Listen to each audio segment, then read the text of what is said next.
All right, so I've created one of the worst vocal recordings, I think, in the history of vocal recordings. And to do that, I was actually listening to the background instrumental for this song over speakers and recorded myself not too close to the mic, just counting. I'm going to spare you my singing. Let's take a listen to what we're talking about. 2, 3, 4, 2, 2, 3, 4, 1, 2, 3, 4, 2, 2, 3, 4, 1, 2.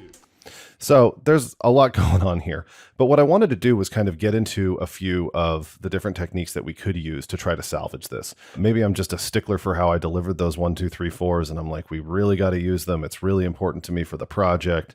Who knows?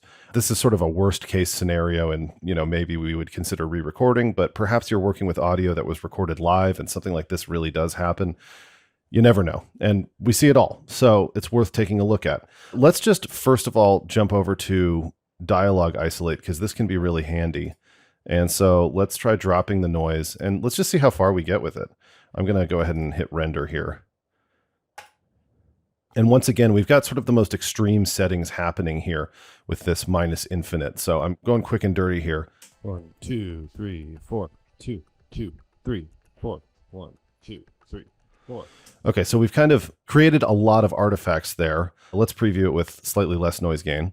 1, 2, 3, 4, 2, 2, 3, 4, 1, 2, 3, 4, 2, 2, 3. And here's bypass. 1, 2, 3, 4, 2, 2, 3, 4, 1, 2, 3. Okay, so that's already pretty solid. I'm going to go ahead and hit render, and let's keep it there. But we got to kind of keep moving to try and get this as good as we possibly can. There's one tool here that is very handy. I wouldn't recommend using it all the time or leaning on it for your vocal work, for your high-end pristine vocal, but music rebalance can be super handy. And we have vocal, bass, percussion, and other.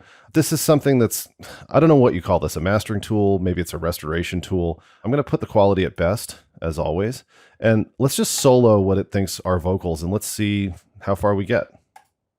And we're computing. 1, 2, 3, 4, 2, 2, 3, 4. 1, 2. Okay, so that's super artifacty. Instead of soloing, let's just try dropping everything else significantly, but not saying, hey, mute it, because mute is tough. 1, 2, 3, 4, 2, 2, 3, 4, 1, 2, 3, 4, 2, 2, 3. Let's bypass. 1, 2, 3, 4, 2, 2, 3, 4, 1, 2. Hey, this is not bad by any means. Let's render that as well. What I'm trying to show you here is that oftentimes with something that's really tough to work with, there's not going to be one miracle setting or one module that's going to do everything. Oftentimes we denoise twice because that's better than denoising once with a heavier hand.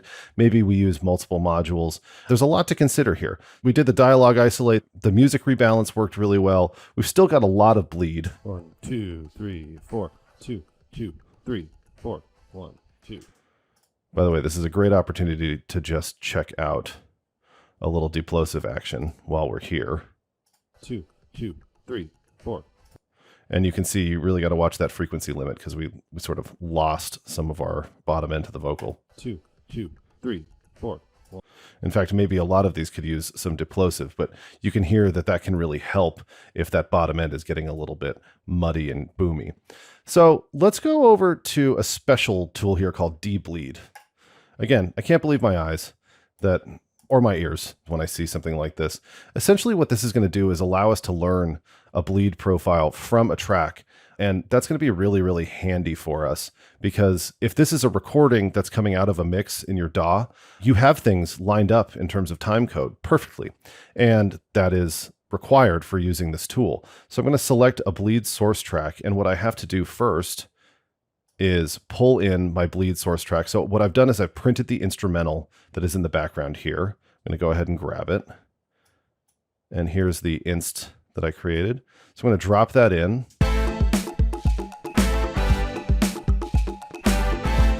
Oh, we were having some fun that day. So let's go back here. Let's pull up debleed. And then we'll grab the bleed source track. You can see it's in this drop down now. And I'm going to go ahead and hit learn. And it's going to sort of compute the track bleed relationship as it says. So now that we've got this, we can go ahead and preview. And again, we're going to just work the artifact smoothing and the reduction strength and see if we can get something that works a little bit better. I will mention, though, this is terribly difficult with a recording like this because what you've also got are phase relationships that are going to work sort of strangely in terms of the timing. So what I mean by that is that the instrumental that the microphone was hearing is not exactly always lined up with the instrumental that was in the DAW because there is distance between the speakers and the microphone. So let's manage our expectations, but let's see how far we can get. 1, 2, 3, 4, 2, 2, 3, 4, 1, 2, 3, 4, 2, 2, 3, 4, 1, 2, 3. All right, let's bypass.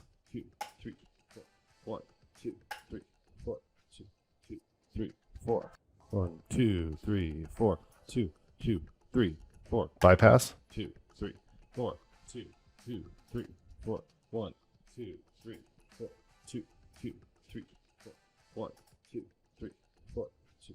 So there's definitely a difference. We just sort of want to find the right amount of reduction strength if this is something that we really need to use. And so, man, this is working well. So I'm going to go ahead and hit render. So stacking all of these together in sequence like this, and again, I didn't do this with a module chain because it's just too specific. It's something you really do have to do by hand. And again, if we're doing this, it's because it's something that you really must salvage. So this is where we find ourselves. So let's listen to where we're at now. 1, 2, 3, 4, 2, 2, 3, 4, 1, 2, 3, 4, 2, 2, 3.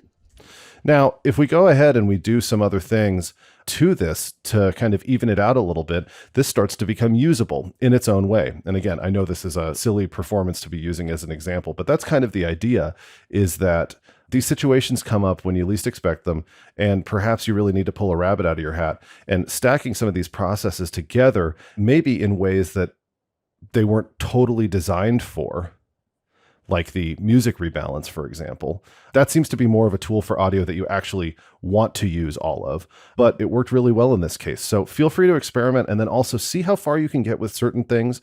Don't push them beyond, and then see if you can't make up the difference with another module by playing around with it.